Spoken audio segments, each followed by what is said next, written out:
and welcome to Press TV's debate. I'm Marzieh Hashimi. Thanks so much for being with us. The United Nations is reporting that there could be as many as 30,000 Daesh fighters still operating between Syria and Iraq. Interestingly enough, they are concentrated in areas held by U.S.-supported Syrian Democratic Forces. Now, the report says that Daesh is also back into controlling some Syrian oil fields and is selling crude. What does it all mean? Stay with us as we take a look at the latest situation on the ground in both Syria and Iraq. We're going to cross over to Damascus, joined by Press TV's Mohammed Ali. And thanks so much for being with us, Mohammed Ali. Mohammed Ali, please fill us in on the information that you have regarding the re-emerging of Daesh in some areas.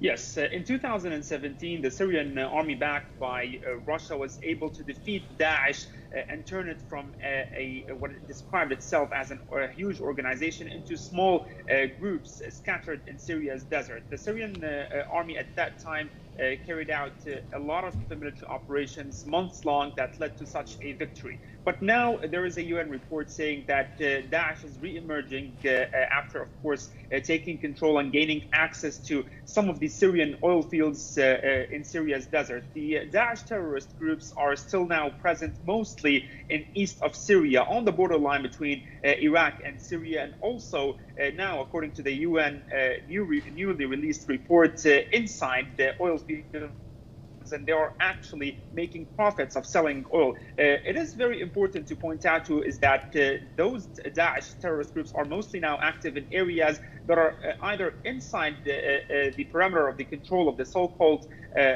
Syria's Democratic Forces backed by the US, or around them, and even also those Daesh terrorists are having a near an area called Al-Rukban in the eastern countryside of Al-Suwaida, which is only 20 kilometers from the Al-Tanf US base over there. And many question marks are actually raised on why isn't the US carrying out any effort to eliminate Daesh terrorists, since that they are at least close to the base of the US over there. Many question marks when you ask the Syrian people on the ground and even experts over here on why the United States is not actually carrying out serious efforts for defeating Daesh completely in areas that it is close to, at least over there. Also, very important facts that we have to point out to is that, for example, in October 2014, the United States dropped boxes of ammunition and weapons that turned into the hands of Daesh at the end of the day. We saw videos at that time, Daesh showing US-made hand grenades over there that they took control of after the US dropped such weapons, supposedly for Kurdish fighters. So many question marks on is the US serious about fighting Daesh, or is it using it as a tool against the Syrian army? Because at the end of the day, Daesh is fighting the Syrian army, and the United States is known to be actually trying to topple the Syrian government for a long time now, for years, supporting the. All right. Well, thanks so much for that. Thanks so much for that update out of Damascus. Press TV's Mohammed Ali, and of course, we're going to be looking at some of these questions and hopefully get to the bottom of this. I'd like to welcome to the program columnist from The Hill, Brent Podolsky, out of Washington, D.C., and from the Answer Coalition, Richard Becker, out of San Francisco. Thank you both for being with us. Well, let's start this off with Brent Podolsky and D.C. How is it that Daesh has been basically crushed in both Iraq and Syria, but in areas controlled or near by U.S. allies? The terrorist group seems to be on the rise again. Now, let me correct that. The original story I think you're working from on this, which was sent to me by Press TV, was from RT. That's Russia. That's Russian intelligence, and that's Russian propaganda.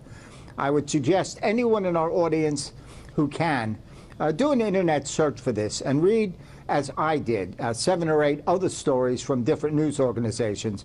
They read entirely different. Point 2, the United Nations report's numbers are probably pretty close to accurate, and there probably are more than 30,000, more or less. That is true.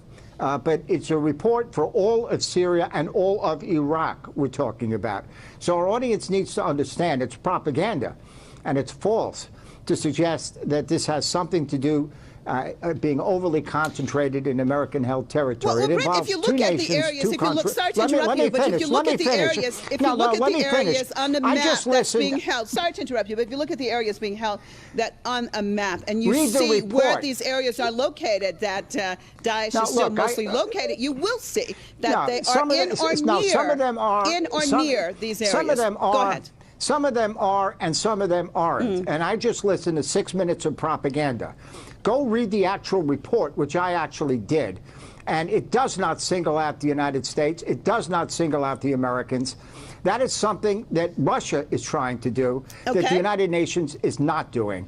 And I would urge Iran and Press TV to be very careful about repeating Russian propaganda if we're going to have credibility in this kind of a discussion. And of course, we have read the UN report. Let me cross over to San Francisco. Let me get Richard Becker. Stay with me, Brett. Let me bring Richard Becker in on this. What about that, Richard? Now, Brent is saying basically this is perhaps false news because it's coming out of Russia.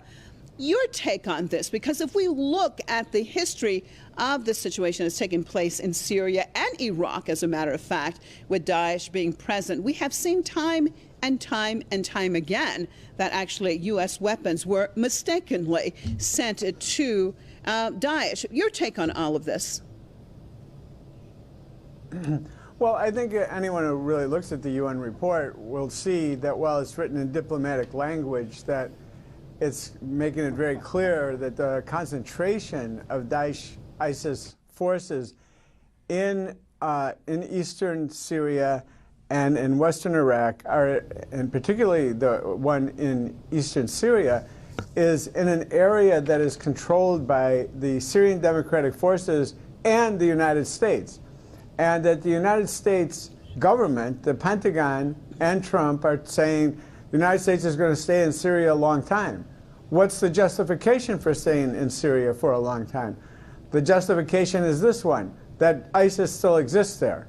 It seems impossible to believe that if the United States military did not want ISIS to be there, and particularly in that pocket inside eastern Syria that controls some of Syria's oil fields, it would not be there anymore. So I think that they're using that as a justification to keep forces in which top U.S. officials are saying will be in Syria for a very long time to come. The U.S. objective still is to bring about regime change in Syria. They have lost ground in their quest, but they are trying to remain a force in the region and a dominating force in the region. Well, Brent, now the U.S. is reporting, the UN, is reporting more terrorist cells by the group than a more solidified unit as the group once was. What does this mean, and why is it so difficult to wipe out these last terrorists in your perspective? Well, because there's not as much cooperation as there should be between the United States, Iran, Syria, and Russia to do this for a variety of reasons we could take an hour to discuss. It is true that there is a problem. It is true that the number of accurate number of ISIS terrorists is probably in the range of 30,000. And by the way, within the last 10 days, the Defense Department of the United States told Congress that they believe that is a good number of about 30,000. That is the official position in terms of the number of the United States government, which actually agrees with the official position of the United Nations report. What we need to do is to get more cooperation between the different countries involved. We could do better. All countries could do better. America could do better. Iran could do better. Syria could do better. Russia could do better. But I'm just going to really resist the kind of propaganda I just heard from San Francisco, which was full of falsehoods and deceptions. And you got to take out a help wanted ad to find Americans who are so easy to believe Russian propaganda. The problem can be, the responsibility for the problem can be shared and should be shared by everybody. That is the truth. Okay. There is a problem with more ISIS. That is the truth. And there needs to be better efforts by everybody. That is the truth. Okay. But to single out America is a fraud and a lie and a falsehood, and I'm fed up with hearing it, and I'm particularly fed up with hearing it from Americans who believe it without knowing what they're talking about. Richard Becker, the UN reports warns about the return of the Daesh terror group in East Syria. And it says that a slowdown in the fight against Daesh has given the terror group breathing space to emerge again in Syria. Your take on why the militant group has been given breathing space? Well, I think to put it very plainly, they've been somewhat protected by the United States, which has repeatedly bombed Syrian forces and other allied forces with Syria when they attempted to fight against Daesh, against ISIS in that area. It's not a lie. It's absolutely true, and it's made them very reluctant to continue. It's a lie. So, your other guest has this ridiculous argument that they all need to work together more. Well, they're not going to be able to work together if the United States Air Force is bombing them. The United States has no right to be in Syria. It was not invited by the government. It is another really a violation of international law for the U.S. forces to be there. They have no grounds to be there. They have no grounds whatsoever to be there. It's just another imperialist intervention.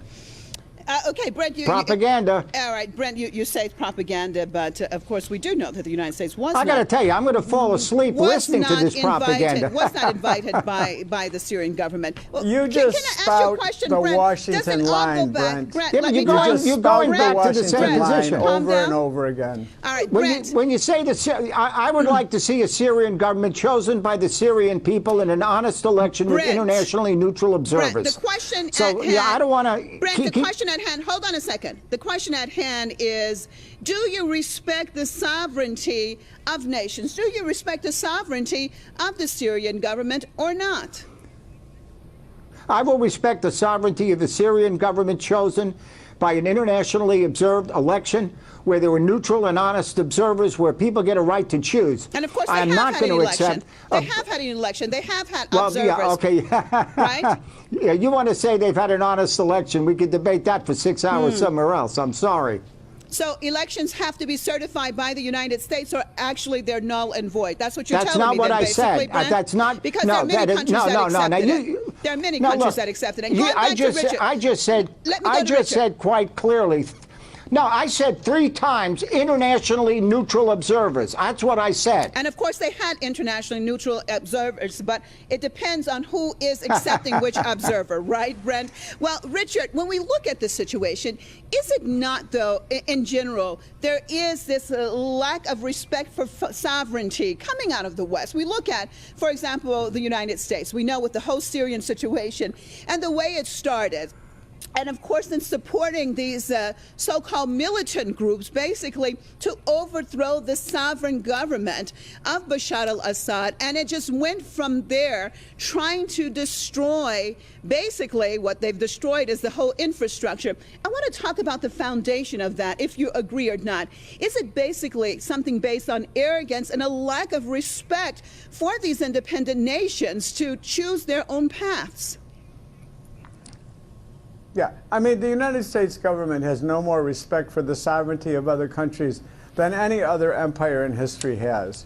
That is a characteristic of empire, that they do not respect the sovereignty and the borders of other countries. The United States policy is that it can intervene anywhere, even and to violate the sovereignty of its allies by imposing fines. The U.S. Treasury Department, huge fines, billions of dollars on countries that violate, quote unquote, violate U.S. sanctions against countries like Iran or against Russia or against Cuba or many other countries. So there's an extraterritorial aspect to the U.S. sanctions policy, which is a violation of sovereignty. And that's not to mention, you know, what are the troops still doing in Japan and Okinawa and Germany? Propaganda. More than 70 years after the end of World War II. That is violating the sovereignty of those countries. And the people feel that way. There's no question about it. You go to Okinawa, they all want the U.S. bases out. I'll give you a chance to answer, but please let Richard speak. Go ahead, Richard. Yeah, I mean, this is a very unpopular policy all over the world, the U.S. interventionist policy. The U.S. has more than 800 military bases around the world. What are they doing? Protecting democracy? No, they're protecting the interests of power and profit and empire. Okay. And what they're doing in Syria is another extension of that. Let me get Brent back in on this discussion. Well, Brent, how difficult is it to really curtail a terrorist group's activities, such as selling oil? This is not an easy process to work the refinery, load the crude, and find and sell to potential buyers. Your take on that side of things? No, I have been critical of just about everybody on all sides of this policy going back 5 years. My point, though, is what I said earlier. What we need to find is cooperation from all of the people who are against terrorists. That includes the United States, Iran, Syria, Russia, and the internal people who want a free country. So it's obvious to me that what has to happen is a degree of cooperation that is much greater than we've had from the beginning until today. There is a problem. I have been warning about this for a long time, and I just said the United States government, through the Defense Department, agrees that there is a problem with about 30,000 that are left. So what you have to do is to work together to do it when all these people are at different odds. Now, I would like to see the agreement with Iran upheld. I don't support sanctions against anybody right now. I don't support sanctions against our allies. I've opposed that part of Trump's policy, and I will tomorrow. And I'd like to see. I think what the United States and Iran should do, and what Russia should do, is to find ways to cooperate to kill the terrorists who want to kill the innocent people. What I won't stand for are the old propagandistic debates. I do not respect it, that I have to hear from some people again and again, no matter what show, what country, what television. It's the same propaganda about an American imperialism, which is absolute nonsense. The real problem is a lack of cooperation and a lack of action. Brent. And we need to do it. Richard, hold that. Richard, let Brent finish. Go ahead, Brent. Now, I'll close it with this. Richard's lying through his teeth, because anybody who reads my columns, anybody who's seen me on television and CNN as well as other networks, knows that I have plenty disagreed with policies, but I also support those policies that make more sense. And what we need today is we need cooperation to kill the terrorists from countries that are fighting each other and not fighting the terrorists. That's the point. Let me get Richard back in on this discussion. Richard, your take on all this. Do you think there are state players involved? When we're talking about, especially we look at the oil, when we're talking about taking over refineries and again, selling it, it's not easy. It's not like you're just going down to the corner store and someone is coming to buy it. So there seems to be a lot of state players, perhaps, involved in this. Your take on why this aspect still has not been able to be shut down yet? Well, there can't be any possible explanation for that except that the United States and its allies in that part of Syria want it to continue, are allowing it to continue. Propaganda. I mean, it's not too hard to see from a satellite or from a reconnaissance drone oil tankers, tanker trucks driving down roads. That's how they get the oil to market. Probably it's going through Turkey. But it can't happen without the acquiescence, at the very least, of the U.S. forces and its allies in that region. I mean, there's no other explanation for it. And to try to come up with one or to claim that that's propaganda, I think just makes you look ridiculous. Now, let me answer that directly, ahead, and let me answer that lie directly, because I'm getting fed up with lies from Americans who don't represent more Americans than can fit in my living room. Nobody here would agree with what I just heard. The United States does not want ISIS to get oil, to sell the oil, to make money. That is a lie. That is a fraud. That is propaganda. And I'm fed up to the gills with anybody phony enough to try to sell that story. I'm sorry. I'll repeat. Why do they we let all it should go? be cooperating to stop this. We should not be propagandizing, and the countries involved that can put a stop to this need to work with each other. Iran and the United States can work together to defeat ISIS, and we should be doing it. But this kind of propaganda that I'm hearing right now from San Francisco, I am fed up to the gills. There are 10 Americans who believe the United States wants ISIS to have oil. I don't even think Press TV probably has people in the audience who believe that unless they're America haters. And I darn well resent somebody sitting in San Francisco repeating propaganda after propaganda to attack our country by saying things that are false. Okay, Enough of that Richard? stuff. I'm getting bored by it, and it's getting me angry. Richard, your take, do you think that in the years of war in both Iraq and Syria, that Washington really has tried to fight against Daesh as it claims to be? Because we saw in the very beginning when Daesh took off, we saw them in the vehicles, thousands and thousands of vehicles crossing in the desert, nothing done. And now we see again the situation with the oil refineries that basically one would think that air cover could help take out this situation. Your take on that side of things, Richard? Well, of course, that's the point I was making. I mean, you can't have disguised oil tankers on desert roads. They're very easy to see, and especially with all the high-tech equipment, the satellites and everything else that is at the disposal of the U.S. military. The U.S. approach to Syria it's gone through different phases, and we know that. But from the very beginning, and this was being said in the spring and summer of 2011, that long ago, when the struggle really erupted there, was that the government had to go. They were saying it openly. Clinton was saying it.